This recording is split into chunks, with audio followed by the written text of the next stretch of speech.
Hi everyone, this is Meenakshi. Welcome to my channel. और आज हम डिस्कस करेंगे, आज हम पढ़ेंगे फ्यूचर टेंस। और फ्यूचर टेंस में हम चार टाइप के टेंसेस को पढ़ेंगे। ठीक है, क्या मतलब ये कि फ्यूचर से पहले हमने पास्ट टेंस और प्रेजेंट टेंस को कंप्लीट किया है और अब हम पहुंच गए हैं फ्यूचर टेंस पर। और फ्यूचर टेंस में भी हम चार टाइप के टेंसेस को पढ़ेंगे। कौन कौन से? Future indefinite, future continuous, future perfect and future perfect continuous. Right. और हर टेंस के अंदर हम चार टाइप के सेंटेंसेस को पढ़ते हैं, जैसे affirmative, negative, interrogative and WS type. Right. तो आज हमारा टॉपिक है फ्यूचर इंडेफिनिट टेंस। शुरू करते हैं फिर। और उससे पहले let me tell you about something, let me tell you about my channel. कि मेरा चैनल जो है वो बेसिक्स ऑफ मैथ्स जो है उसके बारे में आपको समझाएगा, पढ़ाएगा। और बेसिक्स ऑफ मैथ मतलब एग्जाम्स में आता है, छोटे छोटे कॉन्सेप्ट्स जो होते हैं वो एग्जाम्स में आते हैं, उससे रिलेटेड है बेसिक्स ऑफ मैथ। और पूरा इंग्लिश ग्रामर, जो यूपी बोर्ड में हो या CBSE बोर्ड में हो, पूरी इंग्लिश ग्रामर जो आती है उसको हम अपने इस चैनल के थ्रू कवर करेंगे। और स्मॉल स्मॉल टॉपिक्स में छोटा छोटा समझेंगे, माइन्यूटली ऑब्जर्व करेंगे, एकदम समझेंगे। और कोई भी जल्दी नहीं है, क्योंकि फिर चीज़ें ख़राब हो जाती हैं, है ना। तो बहुत सारे लोगों को जल्दी समझ आता है, कुछ लोग थोड़ा सा चीज़ें समझने में, कॉन्सेप्ट समझने में थोड़ा टाइम लगता है। तो उसके लिए हम अपनी चीज़ों को धीरे धीरे स्मॉल स्मॉल टॉपिक्स में समझेंगे। Okay, so let's start with the study. Today's topic is future indefinite tense. Okay, चलिए शुरू करते हैं। In future indefinite tense what we will do. तो फिर शुरू करते हैं फ्यूचर इंडेफिनिट टेंस। राइट। तो फ्यूचर इंडेफिनिट टेंस को हम सिंपल फ्यूचर भी कहते हैं। ठीक है, इसको हम सिंपल फ्यूचर टेंस भी कहते हैं।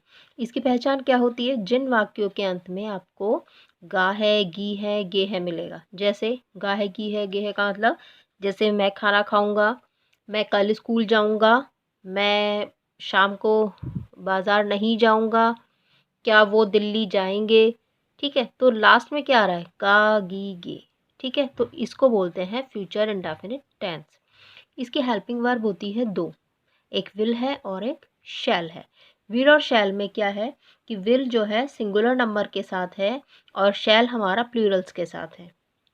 ठीक है, ये पहले था, अब नहीं है। अब ये चीज़ें नहीं है, मैंने लिख दी हैं फिर भी कि विल और शैल को हम ऐसे यूज़ करते थे, अभी भी कर सकते हैं, कोई प्रॉब्लम नहीं है। लेकिन मॉडर्न इंग्लिश में अभी हम विल को ही ज़्यादातर प्रेफर करते हैं, हम विल को ही यूज़ करते हैं मॉडर्न इंग्लिश में। अगर आप शैल को यूज़ नहीं कर रहे हैं तो कोई प्रॉब्लम नहीं है, कोई दिक्कत वाली बात नहीं है। लेकिन आप यूज़ करना चाहते हैं अकॉर्डिंग टू द रूल कि शैल के साथ ये यूज़ होता है, तो हम यूज़ कर सकते हैं, बट कोई इशू नहीं है, कोई प्रॉब्लम नहीं है। ठीक है, तो अभी मॉडर्न लैंग्वेज में हम विल को हर एक के साथ हम यूज़ कर सकते हैं, whether it is singular number और प्लूरल नंबर। सिंगुलर यानी कि एक वचन और प्लूरल यानी कि बहुवचन के साथ आप यूज़ कर सकते हो। ठीक है, now we come to affirmative sentences. अब अफर्मेटिव सेंटेंस का फॉर्मूला क्या बनेगा? देखो, सारे फॉर्मूलाज जितने भी हमने टेंसेस पढ़े हैं सब में सेम है, कोई भी चेंज नहीं है। बस चेंज क्या होता है, ये हेल्पिंग वर्ब चेंज हो जाती है और ये मेन वर्ब चेंज होती है। क्यों? क्योंकि जो मेन वर्ब है किसी में तो हमारी फर्स्ट फॉर्म लगती है, कहाँ सेकंड फॉर्म लगाते हैं, कहीं थर्ड फॉर्म लगाते हैं, कहीं पर मेन वर्ब में ING लगाते हैं, ऐसे होता है। और हेल्पिंग वर्ब हर सेंटेंस के साथ अलग है, हर टेंस के साथ सॉरी अलग होती है। हर टेंस में अलग हेल्पिंग वर्ब को हम यूज़ करते हैं। अब जैसे यहाँ हमने विल शैल किया, अभी जो प्रीवियस वीडियो में हमने किया था पास्ट परफेक्ट कॉन्टिन्यूअस टेंस को, वहाँ पर हमने हैड बीन को यूज़ किया था। ठीक है, और डू डज होती है, कहीं पर इज एम आर। इसका मैं एक अलग से पूरा वीडियो बना दूंगी जिसमें सारी हेल्पिंग वर्ब्स को एक साथ हम लिख लेंगे, जिससे कि वो हमें याद रहे। ठीक है, इसके बाद ये जो हमारे टेंसेस ख़त्म हो जाएंगे, इसके बाद मैं पूरा एक वीडियो बना दूंगी जिसमें सारी हेल्पिंग वर्ब उस सेंटेंस के हिसाब से, उस टेंस के हिसाब से हम लिख देंगे। ठीक है, और फिर वो समझ आ जाएगा, ईजी रहेगा कॉन्सेप्ट थोड़ा। राइट। तो इसमें सब्जेक्ट वही है, देखो, उसके बाद हेल्पिंग वर्ब, फिर आपकी मेन वर्ब, फिर ऑब्जेक्ट। अब मेन वर्ब क्या होती है? मेन वर्ब जो होती है हमारी बेस फॉर्म होती है, इसको हम बेस फॉर्म भी कहते हैं, है ना। बेस फॉर्म या फर्स्ट फॉर्म, आप कुछ भी कह सकते हो। तो बेस फॉर्म जो होती है या मेन वर्ब जो होती है या फर्स्ट फॉर्म जो होती है वो सब चीज़ें एक ही है। तो इसको मैंने 2 फार्मूला नहीं है ये, इसको ये मत समझना कि आप ये 2 हैं, ये और करके मैंने लिखा है कि इसको हम ऐसे भी लिख सकते हैं। जैसे सब्जेक्ट है, हेल्पिंग वर्ब है, मेन वर्ब है प्लस ऑब्जेक्ट है। ऑब्जेक्ट को हम कह सकते हैं अदर वर्ड्स भी बोलते हैं, ठीक है, अदर वर्ड्स आप यू कैन ऑल्सो से। और subject plus will, helping verb क्या है, विल है। मेन वर्ब कौन सी लगेगी यहाँ पर, फर्स्ट फॉर्म लगेगी, ठीक है। और ऑब्जेक्ट कोई आईएनजी नहीं, कोई थर्ड फॉर्म नहीं, कुछ भी इसमें ऐसे यूज नहीं होगा, ठीक है। और एक चीज़ और, short form of will not, will not की शॉर्ट फॉर्म क्या है, वो है वॉन्ट, राइट।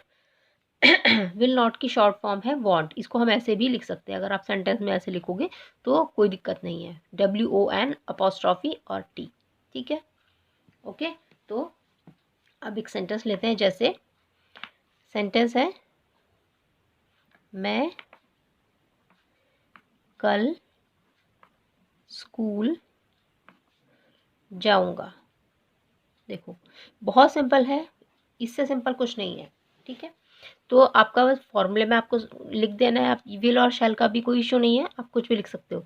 आई विल, अभी कहाँ जाना जो है, हमारी मेन वर्ब क्या है, ये जाना, ये एक्शन हुआ है इसमें, ये काम हुआ है। तो I will go to school, कहाँ पर, कब, टुमारो, ठीक है। ये जो टुमारो हम यूज़ कर रहे हैं, ये फ्यूचर टेंस में हम यूज़ करेंगे। जो फ्यूचर टेंस में कल लिखा होता है उसमें हम टुमारो लगाते हैं, और जो पास्ट टेंस में होता है उसमें हम यस्टरडे लगाते हैं। और टुडे के लिए क्या लगता है, आज, यानी टुडे, जो अभी है टुडे, उसके लिए वो आज होता है, आज वाला आज है जो उसको टुडे। और फ्यूचर में हम यूज़ करते हैं, जो फ्यूचर में हमारा कल लिखा होगा वो टुमारो होगा, और जो पास्ट टेंस में कल लिखा होगा वो यस्टरडे होगा, ठीक है, ओके। और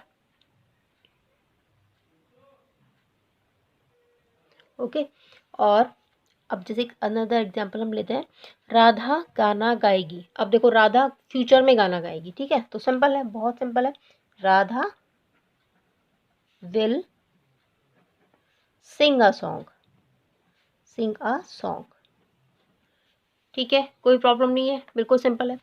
बच्चे मैदान में खेलेंगे, अब बच्चे प्लूरल है तो चिल्ड्रन,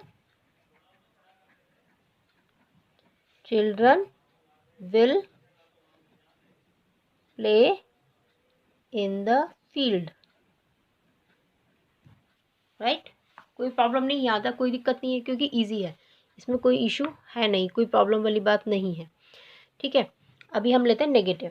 अब देखो नेगेटिव भी बहुत सिंपल है, क्योंकि नेगेटिव का जो फॉर्मूला है उसमें क्या है, बस आपको एक हेल्पिंग वर्ब को लगा देना है, ठीक है।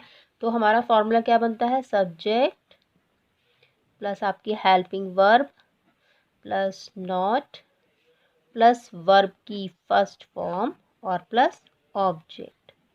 You can also say object other words, हम इनको अदर वर्ड्स भी बोल सकते हैं, ठीक है। ये हमारा फॉर्मूला बन गया। अब हम एक सेंटेंस जैसे लेंगे, इसी को बनाते हैं, जैसे बच्चे, आपको कॉन्सेप्ट क्लियर होना चाहिए, जब कॉन्सेप्ट क्लियर होगा तो कोई भी सेंटेंस आपको दे दे तो वो बन जाएगा। बच्चे मैदान में नहीं खेलेंगे, ठीक है। अब हम इसे क्या करेंगे, चिल्ड्रन, ठीक है, हेल्पिंग वर्ब लग जाएगी हमारी, विल नॉट, वर्ब की फर्स्ट फॉर्म है play in the field, children will not play in the field, okay, कोई दिक्कत नहीं, इजी है। नेक्स्ट एक और लेते हैं एग्जांपल, जैसे इसी को बनाते हैं, राधा गाना नहीं गाएगी, तो राधा गाना नहीं गाएगी, ठीक है। अब इसको भी सिंपल, बिल्कुल बस फॉर्मूले में पुट कर देना है आपको, Radha will not sing a song, ठीक है। हैंड राइटिंग पे मत जाइएगा, हैंड राइटिंग थोड़ी सी ऐसे ही है और हो जाती है वो लिखते लिखते जल्दी में थोड़ा सा, तो कॉन्सेप्ट समझ आना चाहिए, राइट। तो Radha will not sing a song, ठीक है। अब आ गए हम इंटरोगेटिव पर। हमारा इंटरोगेटिव का क्या फॉर्मूला बनेगा, देखो मैंने हमेशा बोला है कि इंटेरोगेटिव फॉर्मूले के लिए आपको क्या करना है। ये जो हमारा सपोज नेगेटिव का फॉर्मूला, अब नेगेटिव इंटेरोगेटिव में नेगेटिव भी आ जाता है। जब अगर इंटेरोगेटिव में हम नहीं को लगा देंगे तो नेगेटिव इंटेरोगेटिव बन जाएगा। तो ये जो हेल्पिंग वर्ब है ये इधर आ जाएगी और सब्जेक्ट हमारा इधर आ जाएगा बस, और ये हमारा इंटेरोगेटिव फॉर्म बन जाएगी, राइट। तो इसका फॉर्मूला हम क्या लिखेंगे, जैसे अब विल और शैल कुछ भी लिख सकते हैं, हेल्पिंग वर्ब आपकी विल और शैल कुछ भी लिखेंगे आप, ठीक है। तो हम क्या लिखेंगे इसमें अपने इंटेरोगेटिव फॉर्मूले के लिए, हेल्पिंग वर्ब सबसे पहले प्लस सब्जेक्ट प्लस, अगर नॉट है तो आप नॉट को लगाएंगे और नहीं है तो नहीं लगाएंगे, फिर वो इंटेरोगेटिव नेगेटिव बन जाएगा ना। फिर वर्ब की फर्स्ट फॉर्म और फिर आपका ऑब्जेक्ट, है ना। सिंपल, कितना सिंपल है, इजी है एकदम, राइट। तो अब एक सेंटेंस लेते हैं, जैसे क्या, और एक चीज़, जब क्या स्टार्टिंग में होगा तो वहाँ पर उस टेंस की हेल्पिंग वर्ब को आप यूज़ करोगे, ठीक है। स्टार्टिंग में जब क्या लिखा होता है तो उस टेंस की जो हेल्पिंग वर्ब होती है वो क्या की जगह पर इस्तेमाल होती है। क्या राम दूध पिएगा, ठीक है, सॉरी इधर से बात आ जाएगी, क्या राम दूध पिएगा, इंटरोगेशन मार्क। अब हम क्या करेंगे, हेल्पिंग वर्ब लगाएंगे, विल राम, सब्जेक्ट हो गया हमारा। अब नॉट है तो लगाएंगे क्या राम दूध, ये तो नॉट पर लगा ना, नेगेटिव इंटरोगेटिव होगा। अब नहीं है तो हम छोड़ देंगे, will Ram drink the milk, क्या राम दूध पिएगा तो will Ram drink the milk, है ना। इजी, बिल्कुल इजी एकदम, कोई प्रॉब्लम नहीं है इसमें, राइट। अब नेक्स्ट एक और एग्जांपल हम लेते हैं, जैसे ओके, तो जैसे कि एग्जांपल, क्या गाय दूध नहीं देगी। अब मैंने इसमें नेगेटिव बना दिया, ये बन गया हमारा नेगेटिव इंटेरोगेटिव। जब इंटेरोगेटिव वाले में आपका नहीं आ जाता है तो उस सेंटेंस को बोलते हैं नेगेटिव इंटेरोगेटिव सेंटेंस। अब हमारी हेल्पिंग वर्ब हमने सिंपल करना है, अपना लिख देंगे हम, विल सबसे पहले, will cow, will the cow, अभी नॉट है, will the cow not give milk, will the cow not give milk, ठीक है, कोई टफ बात नहीं है ना। Will the cow not give milk, right. ये हमारा इंटेरोगेटिव हो गया। अब हम आ गए डब्ल्यू एच टाइप पर। W H type is also very easy, है ना। प्लीज़ राइटिंग पे मत जाइएगा, ठीक है। तो इसका फॉर्मूला क्या बना देंगे, अब मैंने क्या बोला है, जैसे आप इस सेंटेंस को देखो, इसमें बस जो हमारा क्वेश्चन वर्ड होगा वो सबसे पहले आ जाएगा, ये आ गया डब्ल्यू एच टाइप, ठीक है। फिर उसके बाद आपकी हेल्पिंग वर्ब, ओके, फिर हेल्पिंग वर्ब में विल और शैल कुछ भी हो सकता है, फिर आपका सब्जेक्ट, फिर आपका नॉट, फिर आपकी वर्ब की फर्स्ट फॉर्म और फिर आपकी ऑब्जेक्ट, राइट। सिंपल है ना, बिल्कुल इजी, कोई दिक्कत वाली बात नहीं है। जैसे अब सोहन, जैसे कि एग्जाम्पल है हमारा, सोहन नदी में क्यों नहीं नहाएगा, interrogation mark is a must, ठीक है।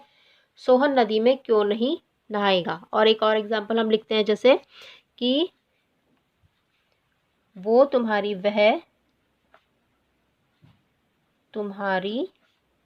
मदद कब करेगा, ठीक है। अभी आ गया ना क्वेश्चन वर्ड, ये जो बीच में आया है ये आपका डब्ल्यू एच टाइप सेंटेंस है, जब बीच में आ जाएगा। अगर बीच में क्या आएगा तो फिर हम उसके लिए वॉट ही लिखेंगे, जैसे कि हमने पहले उसमें लिखा है, जो पहले आ जाएगा, पहले लिखा होगा तो उस सेंटेंस की हेल्पिंग वर्ब लगाएंगे। लेकिन अगर ये क्या बीच में आ जाता है तो फिर हम वॉट लगाते हैं, ठीक है। तो अब इस सेंटेंस को देखेंगे, रोहन नदी में क्यों नहीं नहाएगा, सोहन, तो हेल्पिंग वर्ब हमारी विल है, विल, वाई विल, तो मैं इसको वाई कर देती हूँ, why will Sohan not bath in the river, interrogation mark. Why will Sohan not bath in the river, बस ये क्वेश्चन वर्ड आपका पहले आ गया, ठीक है। फॉर्मूले पुट कर देना, वह तुम्हारी मदद कब करेगा। अब देखो कब है ना, कब मीन्स वैन, वैन हमने लगा दिया। उसके बाद हेल्पिंग वर्ब क्या है, वैन विल,